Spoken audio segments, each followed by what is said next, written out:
welcome back, Georgina. Today is Halloween, and we like to talk about all of the spooky things that happen in town. But did you know that Georgina has its very own Lake Simcoe Monster? Well, here to talk to us all about it is author and longtime Georginan, Rod Urquhart. Welcome. Hey, how are you guys doing today?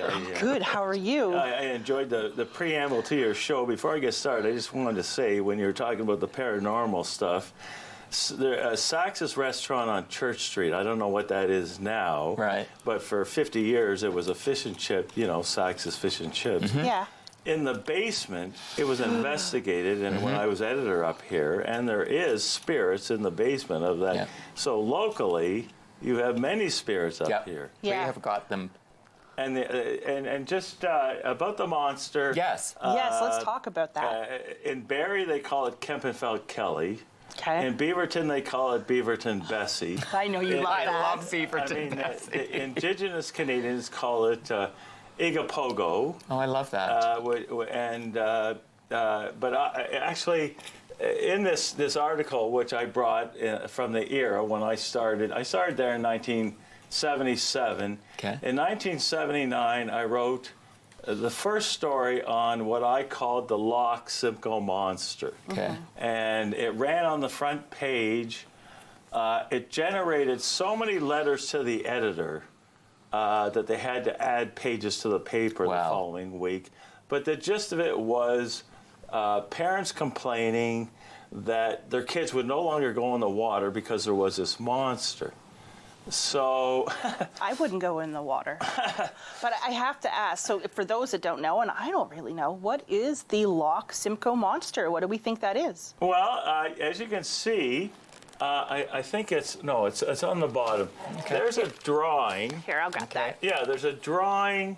It's actually been estimated at 30 to 40 feet in length, with kind of a boxer dog head, with two appendages on its back. This book here is my latest book, which is More Tales for the Outhouse, has the most recent sightings of Kempenfeld Kelly or Beaverton Bessie or the monster. And all, my other two books, which are here, not the poetry book, but it's been a progression of covering it. Through the years, through no fault of my own, I've kind of become Can I see one of those books, an expert. And maybe the white one too, sorry. On the monster. Perfect. Okay. And as April will show you, in the fall edition of Lake Simcoe Living, which is a magazine circulated all around Lake Simcoe. Okay, do you want to grab that? Yeah. I'll take these from you. There it is. Super. Here. Oh, thank you. So the mystery continues. Recent sightings of a monster reported to be lurking in Lake Simcoe. So officially, since today is Halloween. Yes.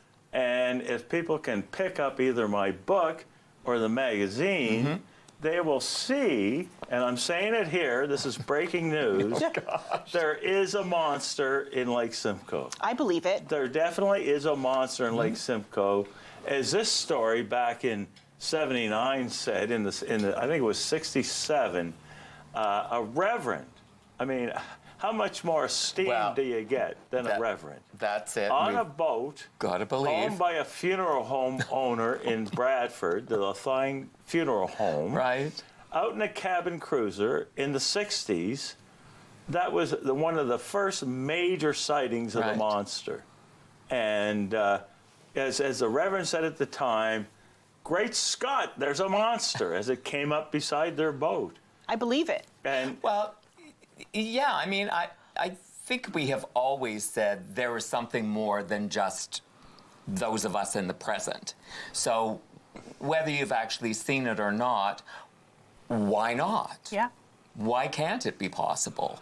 Well, and if you read More Tales for the Outhouse, which is available, this is a corny plug, and all my books are at the Georgina Center for Arts and Culture on High Street in Sutton. They're available there. There we go. Got a shot of that. But I said, each one of these books, like the one Grant's holding, there's a progression of stories on Kempenfelt Kelly because more information is coming into me all the time, April and Grant. So I just appreciate you having me on the show to talk about it, because one of the major things I wanted to talk about was, you see, the Loch Ness Monster in Scotland generates 36 million pounds Wow. in revenue from tourists coming to Loch Ness, Scotland, to see if they can see the Loch Ness Monster.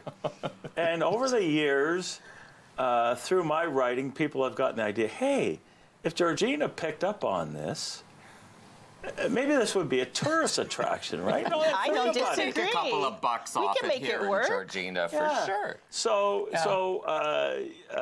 Barrie has done something. They have a Kempenfelt Kelly fair or something every year. I mean, and then Ron Baird designed that, which it is really a sun. They call it a sun catcher, but it sure looks like a serpent to me. Yes, It does. at first glance, So I thought. they've taken a bit of a, License. you know, Yes.